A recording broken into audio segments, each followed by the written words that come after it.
ನಮಸ್ಕಾರ ವೀಕ್ಷಕರೇ, ಶ್ರೀಗರಿ ವಾರ್ತೆಗರಿಗೆ ಸ್ವಾಗತ. ನಾನು ನಿಮ್ಮ ಗ್ರಹೇಶ್ವರ ಗಾರ್ಡಿಗೇಂದ್ರ. ದಿನಾಂಕ ಮೇ 17, 2026ರಂದು ನಗರದ ಇಟ್ಟಿಗೆಗೂಡು ಮೈಸೂರು ವೆಲ್ಲಾಳ ಅಸೋಸಿಯೇಷನ್ ಸಭಾಂಗಣದಲ್ಲಿ lions club of Mysuru, golden city, Shodokan school of karate India ಇವರ ಸಹಭಾಗಿತ್ವದಲ್ಲಿ 8 ಮಂದಿ ಕರಾಟೆ ಕ್ರೀಡಾಪಟುಗಳಿಗೆ ಬ್ಲ್ಯಾಕ್ ಬೆಲ್ಟ್ ವಿತರಿಸಲಾಯಿತು. ಕಾರ್ಯಕ್ರಮದಲ್ಲಿ Lions of Mysuru golden city ಅಧ್ಯಕ್ಷರಾದ ಲಯನ್ ಎಸ್ ಪ್ರಮೀಳಾ, ಕಾರ್ಯದರ್ಶಿ ಲಯನ್ ಗೋಲ್ಡನ್ ಸುರೇಶ್, ಉದ್ಯಮಿ lion Prajesh, lion Krishnamurthy, lion Shankaracharya, Kannada Sahitya Parishat ನಿಕಟಪೂರ್ವ ಅಧ್ಯಕ್ಷ ಎಂ ಚಂದ್ರಶೇಖರ್, ವೆಲ್ಲಾಳ ಅಸೋಸಿಯೇಷನ್ ಅಧ್ಯಕ್ಷ ವಿ ಸೋಮು, ಕಾರ್ಯದರ್ಶಿ ಆರ್.ಎಚ್. ಕುಮಾರ್, ಜಿ ಉಮೇಶ್ ಹಾಗೂ ಮತ್ತಿತರರು ಉಪಸ್ಥಿತರಿದ್ದರು. ಈ ದಿನ ಮೈಸೂರಿನ ಶೋಡೋಕಾನ್ ಸ್ಕೂಲ್ ಆಫ್ ಕರಾಟೆ ಸಂಸ್ಥೆ ವತಿಯಿಂದ ಬ್ಲ್ಯಾಕ್ ಬೆಲ್ಟ್ ಅವಾರ್ಡಿಂಗ್ ಫಂಕ್ಷನನ್ನು, ಉತ್ತೀರ್ಣರಾದ ಕ್ರೀಡಾಪಟುಗಳಿಗೆ ಅವಾರ್ಡಿಂಗ್ ಫಂಕ್ಷನನ್ನು ಹಮ್ಮಿಕೊಂಡಿದ್ವಿ. ಈ ಕಾರ್ಯಕ್ರಮವನ್ನು Mysuru Lions club golden city ಇದರ ಅಧ್ಯಕ್ಷರಾದಂಥ ಪ್ರಮೀಳಾ ಮೇಡಮ್ ಹಾಗೂ ಸುರೇಶ್ ಗೋಲ್ಡ್ ಅವರ ಸಹಯೋಗದಲ್ಲಿ ಈ ಕಾರ್ಯಕ್ರಮವನ್ನು ನಡೆಸ್ತಾ ಇದ್ದೀವಿ. ಮತ್ತು ಈ ಕಾರ್ಯಕ್ರಮದಿಂದ 25 ವರ್ಷದಿಂದ ಮಾರ್ಷಲ್ ಆರ್ಟ್ಸ್ನಲ್ಲಿ ನಿರಂತರವಾಗಿ ಪ್ರಾಕ್ಟೀಸ್ ಮಾಡಿರ್ತಕ್ಕಂಥ, ಅಂದರೆ ಸಮರ ಕಲೆಯನ್ನು ಕಲ್ತಿರ್ತಕ್ಕಂಥ ಕ್ರೀಡಾಪಟುಗಳಿಗೆ ಅವಾರ್ಡಿಂಗ್ ಮಾಡಿದ್ವಿ. ಮತ್ತು ಈ ಸಂಸ್ಥೆ, ನಮ್ಮ ಲಯನ್ಸ್ ಗೋಲ್ಡನ್ ಸಂಸ್ಥೆ ಏನಿದೆ ಕ್ಲಬ್ನಲ್ಲಿ, ಸುರೇಶ್ ಗೋಲ್ಡ್ರವರು, ಇವರು ನಮ್ಮ ಸಂಸ್ಥೆಯಲ್ಲಿ 25 ವರ್ಷದ ಹಿಂದೆ ಕರಾಟೆ ಪ್ರಾಕ್ಟೀಸ್ ಮಾಡಿಕೊಂಡಿದ್ದು ಬ್ಲ್ಯಾಕ್ ಬೆಲ್ಟ್ ಹೋಗಿ ಅಪಿಯರ್ ಆಗಿ ಬಂದಿದ್ದಾರೆ. ಬಟ್ ಅವ್ರಿಗಿನ್ನೂ ನಾವು ಅವಾರ್ಡ್ ಎಕ್ಷನ್ ಮಾಡಿಲ್ಲ. ನೆಕ್ಸ್ಟ್ ಇಯರ್ನಲ್ಲಿ ಅವರು ಅವಾರ್ಡ್ ಆಗ್ತಾಯಿದ್ದಾರೆ. ಇಂಟರ್ನ್ಯಾಷನಲ್ ಒಂದು ಫಂಕ್ಷನ್ ನಡೀತಾ ಇದೆ, ಅದರಲ್ಲಿ ಅವ್ರಿಗೆ ಅವಾರ್ಡಿಂಗ್ ಆಗ್ತಾಯಿದೆ. ಶೋಡೋಕಾನ್ ಸ್ಕೂಲ್ ಆಫ್ ಕರಾಟೆ ಈ ಸಂಸ್ಥೆಯ ಒಂದು ಪ್ರಶಸ್ತಿ ಪ್ರದಾನ ಸಮಾರಂಭವನ್ನು ಹಮ್ಮಿಕೊಂಡಿದೆ. ಅದವರು ಅವಾರ್ಡ್ ಅಂತ ಹೇಳಿದರೆ, ನಾನು ಕನ್ನಡ ಸಾಹಿತ್ಯ ಕಲಾಕೂಟದ ಅಧ್ಯಕ್ಷನಾದ್ದರಿಂದ ಕನ್ನಡದಲ್ಲಿ ಅದನ್ನು ಪ್ರಶಸ್ತಿ ಪ್ರದಾನ ಸಮಾರಂಭ ಅಂತ ನಾನು ಅಂದ್ಕೊಂಡಿದ್ದೇನೆ. ಮತ್ತು ಅದರ ಜೊತೆಗೆ ನಮ್ಮ ಲಯನ್ ಸಂಸ್ಥೆಯು ಕೂಡ ಈ ಕಾರ್ಯಕ್ರಮಕ್ಕೆ ತನ್ನ ಸಹಯೋಗವನ್ನು ಕೊಟ್ಟಿದೆ. ನಮಗೆಲ್ಲ ಗೊತ್ತಿರುವ ಹಾಗೆ ಲಯನ್ ಸಂಸ್ಥೆ ಅಂತ ಹೇಳಿದರೆ ಅದೊಂದು ಸೇವಾ ಕೇಂದ್ರ, ನಿರಂತರವಾಗಿ ಅಂತಾರಾಷ್ಟ್ರೀಯ ಮಟ್ಟದ ಸೇವಾ ಕೇಂದ್ರ. ಇಂಥ ಅನೇಕ ಕಾರ್ಯಕ್ರಮಗಳಿಗೆ, ಚಟುವಟಿಕೆಗಳಿಗೆ, ಜನಸಮೂಹಕ್ಕೆ ತನ್ನ ಕೆಲಸವನ್ನು ಮಾಡ್ತಾ ಬಂದಿದೆ. ಅದರಲ್ಲೂ ವಿಶೇಷವಾಗಿ ನಮ್ಮ ಮೈಸೂರಿನ ಈ ಲಯನ್ಸ್ ಕ್ಲಬ್ ಏನಿದೆ, ಇದು ಭಾಳ ಪೂರಕವಾದಂಥ, ಜನಸಾಮಾನ್ಯರಿಗೆ ಏನೆಲ್ಲ ಅವಶ್ಯಕತೆ ಇದೆ, ಸೇವಾ ಮನೋಭಾವನೆ ಇಟ್ಕೊಂಡು ನಿರಂತರವಾಗಿ ಕೆಲಸವನ್ನು ಮಾಡ್ತಾಯಿದೆ. ಒಂದು ಹೆಜ್ಜೆ ಮುಂದೆ ಹೋಗಿ ಈ ಕ್ರೀಡಾ ಸಂಸ್ಥೆಯ ಜೊತೆಗೂ ಕೂಡ ಕೈ ಜೋಡಿಸಿ ಕಾರ್ಯಕ್ರಮವನ್ನು ಹಮ್ಮಿಕೊಂಡಿದೆ. ಕರಾಟೆ ಎಂದಾಕ್ಷಣ ನಮಗೆಲ್ಲ ಗೊತ್ತಾಗೋದೇನು ಅಂತ ಹೇಳಿದ್ರೆ, ಅದೊಂದು ಜಪಾನ್ ದೇಶದ ಒಂದು ಸಮರ ಕಲೆ. ಅದಕ್ಕೆ ಒಂದು ಇತಿಹಾಸವನ್ನು ನಾನು ಇವತ್ತು ಗಮನಿಸಿದಾಗ, ಇದು 15ನೇ ಶತಮಾನದಲ್ಲಿ ಆರಂಭ ಆಯಿತು ಅನ್ನೋದನ್ನು ನಾನು ಓದಿದೆ. ಜೊತೆಗೆ ನಮ್ಮ ಭಾರತಕ್ಕೆ ಬಂದಿದ್ದು ಕೂಡ 1950ರಲ್ಲಿ ಅನ್ನೋ ಮಾತನ್ನು ಕೇಳಿದೆ. ಡಾಕ್ಟರ್ ಮಣಿ ಅನ್ನೋರು ಇದನ್ನು ನಮ್ಮ ಭಾರತಕ್ಕೆ ಪರಿಚಯಿಸಿದ್ರು ಅಂತೇಳಿ. ಕರಾಟೆಯನ್ನು ನಾವುಗಳೆಲ್ಲ ಕಂಡ ಹಾಗೆ ನಾವು 80ರ ದಶಕದಲ್ಲಿ ಸಿನಿಮಾಗಳ ಮೂಲಕ ನಾವು ನೋಡಿದ್ವಿ. ಏನು ಬ್ರೂಸ್ಲಿ ಅಂತ ಏನು ಹೇಳ್ತೀವಿ, enter the dragon, return of the dragon ಅಂತ ಸಿನಿಮಾಗಳು ನೋಡಿ ಈ ಕಲೆಯ ಬಗ್ಗೆ ನಮಗೆಲ್ಲರಿಗೂ ಕೂಡ ಅಭಿಮಾನವನ್ನು ಮೂಡಿದ್ದು ಕೂಡ. ಅಂದಿನಿಂದ ನಿರಂತರವಾಗಿ ಈ ಕಲೆ ನಮ್ಮ ನಡುವೆ, ಜನಸಾಮಾನ್ಯರ ನಡುವೆ ಈ ಕಲೆ ಇದು ನಮ್ಮಲ್ಲಿ ಬೆಳೀತಾ ಬಂದಿದೆ. ಅನೇಕ ಶಾಲೆಗಳು ಆರಂಭ ಆಗಿ ಈ ಕಲೆಯನ್ನು ಕಲಿಸುವಂಥ ಕೆಲಸವನ್ನು ಕೂಡ ಇವತ್ತು ಮಾಡ್ತಾ ಇದ್ದಾವೆ. ಅದರಲ್ಲೂ ವಿಶೇಷವಾಗಿ ಅದು ಪುರುಷರಿರ್ಬೋದು, ಮಹಿಳೆಯರಿರ್ಬೋದು. ನನಗಂತೂ ಹೆಚ್ಚಿನ ರೀತಿಯಲ್ಲಿ ಮಹಿಳೆಯರಿಗೆ ಭಾಳ ಉಪಯುಕ್ತವಾಗುವಂಥ ಕಲೆ ಅಂತ ಅಂದ್ಕೊಂಡಿದ್ದೀನಿ. ಯಾಕೆಂತ ಹೇಳಿದ್ರೆ, ಅಸ್ತ್ರವೇ ಇಲ್ಲದಂಥ ಸಂದರ್ಭದಲ್ಲಿ, ಯಾಕೆಂದರೆ ಮಹಿಳೆಯರ ಮೇಲೆ ಹೆಚ್ಚಿನ ದೌರ್ಜನ್ಯಗಳು ಮತ್ತು ಅತ್ಯಾಚಾರಗಳು ನಡೀತಾ ಇದ್ದಾವೆ. ಆ ಸಂದರ್ಭದಲ್ಲಿ ಅವರು ಅದನ್ನು ಎದುರಿಸಲಿಕ್ಕೆ ಅವರು ಭಾಳ ಪೂರಕವಾದಂಥ ಒಂದು ಕಲೆ. ಈ ಕಲೆಯ ಮೂಲಕ ಅವರು ತಮ್ಮ ಆತ್ಮರಕ್ಷಣೆಯನ್ನು, ತಮ್ಮ ದೇಹ ರಕ್ಷಣೆಯನ್ನು ಮಾಡಿಕೊಳ್ಳಿಕ್ಕೆ ಭಾಳ ಸಾಧ್ಯವಾಗುವಂಥದ್ದು ಈ ಕಲೆ. ಈ ಕಲೆಯನ್ನು ಮಹಿಳೆಯರು ಮತ್ತು ಪುರುಷರು ಕೂಡ ಇದನ್ನು ಅವಲಂಬಿಸ್ಕೋಬೋದು, ಏನು ತೊಂದರೆ ಇಲ್ಲ.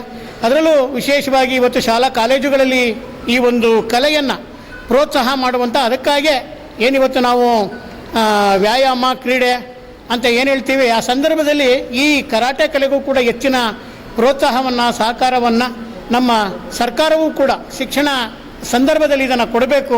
ಶೈಕ್ಷಣಿಕವಾಗಿಯೂ ಕೂಡ ಇದು ಕೂಡ ಒಂದು ಭಾಳ ಪ್ರಮುಖವಾಗಬೇಕು ಅಂತೇಳಿ ನಾನಾದರೂ ಕೂಡ ಈ ಸಂದರ್ಭದಲ್ಲಿ ಈ ವಾಹಿನಿ ಮೂಲಕ ಹೇಳ್ತಾ, ಈ ಕಾರ್ಯಕ್ರಮ ಭಾಳ ಯಶಸ್ವಿಯಾಗಿ, ಭಾಳ ಅದ್ಭುತವಾಗಿ ನಡೆದಿದೆ.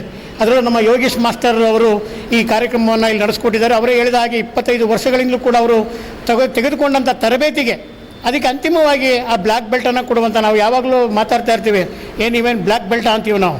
ಅಂದರೆ ನೀವು ಅಂದರೆ ಅದು ಭಾಳ ಉನ್ನತವಾದಂಥ ಒಂದು ಎತ್ತರವಾದಂಥ ಒಂದು ಅವರ ತರಬೇತಿಯಲ್ಲಿ ಭಾಳ ಪ್ರಮುಖವಾದಂಥದ್ದು. ಅದೇ ರೀತಿ ಇವತ್ತು ಆ ಬ್ಲ್ಯಾಕ್ ಬೆಲ್ಟನ್ನು ವಿತರಿಸುವಂಥ ಮತ್ತು ಅವರಿಗೆ ಪ್ರಶಸ್ತಿ ಪತ್ರಗಳನ್ನು ಕೂಡ ವಿತರಿಸುವಂಥ ಅವರು ಮುಂದಿನ ದಿನಗಳಲ್ಲಿ ಅವರೇ ಸಂಸ್ಥೆಗಳನ್ನು ಮಾಡಿಕೊಂಡು ಅವರೇ ತರಬೇತಿಯನ್ನು ಕೊಡುವಂಥ ಒಂದು ಸಂದರ್ಭಕ್ಕೆ ಇವತ್ತು ನಾವು ನೀವೆಲ್ಲರೂ ಕೂಡ ಸಾಕ್ಷಿಯಾಗಿದ್ದೇವೆ. ಈ ಕಾರ್ಯಕ್ರಮಕ್ಕೆ ಅನೇಕ ಗಣ್ಯರು, ನಮ್ಮ ಕುಮಾರ್ ಅವರು ಇರ್ಬೋದು, ನಮ್ಮ ಸೋಮು ಅವರು ಇರ್ಬೋದು, ನಮ್ಮ ಕೃಷ್ಣಮೂರ್ತಿಯವರು ಮತ್ತು ಪ್ರಮೀಳಾ ಮತ್ತು ನಾವು ಗೋಲ್ಡನ್ ಸುರೇಶ್ ಅವ್ರನ್ನ ನಾವು ಯಾವ ಕಾಲಕ್ಕೂ ಕೂಡ ಮರೆಯಾಗಿಲ್ಲ. ಮೈಸೂರಿನಲ್ಲಿ ಒಂದಷ್ಟು ಏನು ಸಾಂಸ್ಕೃತಿಕ ನಗರಿ ಅಂತ ಏನು ಹೇಳ್ತೀವಿ, ಈ ಮೈಸೂರಿಗೆ ಒಂದಷ್ಟು ಸೇವಾ ಮನೋಭಾವನೆಯನ್ನು ಇಟ್ಟುಕೊಂಡು ಬೇರೆ ಬೇರೆ ಕ್ಷೇತ್ರಗಳಲ್ಲೂ ಕೂಡ, ಅದು ನಾಡ ಹಬ್ಬ ಇರ್ಬೋದು, ರಾಷ್ಟ್ರೀಯ ಹಬ್ಬ ಇರ್ಬೋದು, ಮತ್ತು ಅಂಗವಿಕಲರಿಗೆ ಬೇಕಾದಂಥ ಸವಲತ್ತುಗಳನ್ನು ಒದಗಿಸುವಂಥ ಕಾರ್ಯಕ್ರಮಗಳಿರ್ಬೋದು, ಮತ್ತು ಮುಂದಿನ ದಿನಗಳಲ್ಲೂ ಕೂಡ ಒಂದು ದೊಡ್ಡ ಒಂದು ಸಮಾವೇಶವನ್ನು ಮಾಡೋದಕ್ಕೂ ಕೂಡ ಒಟ್ಟಿದ್ದಾರೆ. ಏನು ಅಂತಾರಾಷ್ಟ್ರೀಯ ಒಂದು ಮಹಿಳೆಯ ಒಂದು ಸಮಾವೇಶವನ್ನು ಮೈಸೂರಿನಲ್ಲಿ ಮಾಡಬೇಕು ಅಂತೇಳಿ ಕೂಡ ಒಟ್ಟಿದ್ದಾರೆ.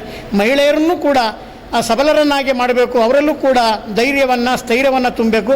ಪ್ರಸ್ತುತ 21ನೇ ಶತಮಾನದಲ್ಲಿ ಮಹಿಳೆ ಎಲ್ಲ ಕ್ಷೇತ್ರಗಳಲ್ಲೂ ಕೂಡ ತಮ್ಮ ಕಾರ್ಯ ವ್ಯಾಪ್ತಿಯನ್ನು ವಿಸ್ತರಿಸ್ಕೊಂಡು ಹೋಗ್ತಾರೆ ಸಂದರ್ಭದಲ್ಲಿ ಅವರಿಗೆ ಅಗತ್ಯ ಇರುವ ಎಲ್ಲ ಅವರ ಕ್ಷೇತ್ರಗಳಿಗೆ ಏನೆಲ್ಲ ಆಗಬೇಕು ಅನ್ನೋದ್ರ ಬಗ್ಗೆಯೂ ಕೂಡ ಹಲವಾರು ಕನಸುಗಳನ್ನು ಕಟ್ಟಿಕೊಂಡು ಪ್ರಮೀಳಾರವರು ಮತ್ತು ನಮ್ಮ ಗೋಲ್ಡನ್ ಸುರೇಶ್ರವರು ಈ ಕೆಲಸವನ್ನು ಮಾಡ್ತಾಯಿದ್ದಾರೆ. ಗೋಲ್ಡನ್ ಸುರೇಶ್ರವರು ಈಗಾಗಲೇ ಚಲನಚಿತ್ರ ನಿರ್ಮಾಪಕರಾಗಿಯೂ ಕೂಡ ಹಲವಾರು ಚಟುವಟಿಕೆಗಳನ್ನು ಮೈಸೂರಿನಲ್ಲಿ ತಮ್ಮದೇ ಆದ ಒಂದು ವ್ಯಕ್ತಿತ್ವವನ್ನು ಅದನ್ನು ಗುರುತಿಸಿಕೊಳ್ಳುವಂಥ ಕೆಲಸವನ್ನು ಮಾಡ್ತಾ ಇದ್ದಾರೆ.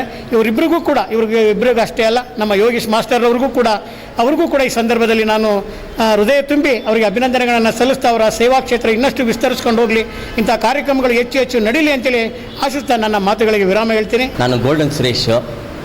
ನಮ್ಮ ಯೋಗೇಶ್ ಸರ್ ಕರಾಟೆ ಮಾಸ್ಟ್ರು ನನಗೆ ತುಂಬ ವರ್ಷದಿಂದ ನನಗೆ ಆತ್ಮೀಯರವರು. ಅವರ ಕ್ಲಾಸ್ಗೆಲ್ಲ ಮುಂಚೆಯಿಂದ ನಾನು ಹೋಗ್ತಾ ಇದ್ದೀನಿ. ನಾನು ತುಂಬ ಜನಕ್ಕೆ ಅವರು ಬ್ಲ್ಯಾಕ್ ಬೆಲ್ಟ್ಗಳು ಕೊಟ್ಟಿದ್ದಾರೆ. ಆ ಕಾರ್ಯಕ್ರಮದಲ್ಲೆಲ್ಲ ನಾನು ಇದ್ದೀನಿ ತುಂಬ ಕಡೆ. ಈ ಸಲ ಒಂದು 8 ಜನಕ್ಕೆ ಎಲ್ಲ ತುಂಬ ಅವರು ಪ್ರಯತ್ನ ಕೊಟ್ಟು ತುಂಬ ಎಲ್ಲರಿಗೂ ಪ್ರಾಕ್ಟೀಸ್ ಮಾಡಿ, ತುಂಬ ನಾನು ಪ್ರಾಕ್ಟೀಸ್ಗಳು ನೋಡಿದ್ದೀನಿ, ತುಂಬ ಅದ್ಭುತವಾಗಿ ಪ್ರಾಕ್ಟೀಸ್ಗಳು ಮಾಡಿಸಿ ಜವಾಬ್ದಾರಿ ತಗೊಂಡು ಇವತ್ತು ನಾವು ಬ್ಲ್ಯಾಕ್ ಬೆಲ್ಟ್ ಕೊಡಬೇಕು ಒಂದು 8 ಜನಕ್ಕೆ ಅಂತ ನನ್ನ ಹತ್ರ ಬಂದು ಹೇಳಿದ್ರು. ನನಗೆ ತುಂಬ ಖುಷಿಯಾಯಿತು. ನಮಗೂ ನಮ್ಮ ಪ್ರಮೀಳಾ ಮೇಡಮ್ಗೆ ನಿಮ್ಮ ಲಯನ್ಸ್ ಕ್ಲಬ್ಬಿಂದ ನೀವೊಂದು ಇದು ಮಾಡಿಕೊಡ್ಬೇಕಂದಾಗ ನಮಗೆ ತುಂಬ ಖುಷಿಯಾಯಿತು. ಅದೇ ರೀತಿ ಇವತ್ತು ಬಂದು ನಾವು ಒಂದು ಕಾರ್ಯಕ್ರಮ, ನಾವು ಚಂದ್ರನವರು ನಾವೆಲ್ಲ ಸೇರ್ಕೊಂಡು ಒಂದು ಈ ಕಾರ್ಯಕ್ರಮನ ನಡೆಸ್ಕೊಟ್ಟು ಎಲ್ಲರೂ ತುಂಬ ಪ್ರಾಕ್ಟೀಸ್ ಮಾಡಿದ್ದು ನೋಡ್ದು ಕಟಾಸ್ಗಳು ಮಾಡಿದ್ರು. ನಾನು ಕರಾಟೆ ಪ್ಲೇಯರು. ನಮ್ಮ ಗುರುಗಳು ಅಜೀಜ್ ಖಾನು ಮಾಚಿಯವರು, ಅವ್ರ ಕಡೆ ನಾನು ಕಲ್ತಿದ್ದು. ಆಗಲೇ 85ನೇ ಇಸ್ವಿಯಲ್ಲಿ ನಾನು ಕಲ್ತಿದ್ದು. ಆಗ ಒಂದು 10 ವರ್ಷ ನಾನು ಕರಾಟೆ ಪ್ರಾಕ್ಟೀಸ್ ಮಾಡಿದ್ದೀನಿ. ಆವಾಗ ನಮ್ಮ ಯೋಗೇಶ್ ಅವ್ರಿಗೆಲ್ಲ ಗೊತ್ತಿರೋದ್ರಿಂದ ನೀವು ಈ ಸಲ ಬ್ಲ್ಯಾಕ್ ಬೆಲ್ಟ್ ತೊಗೊಳ್ಳೇಬೇಕು ಅಂತ ಹೇಳಿದ್ರು.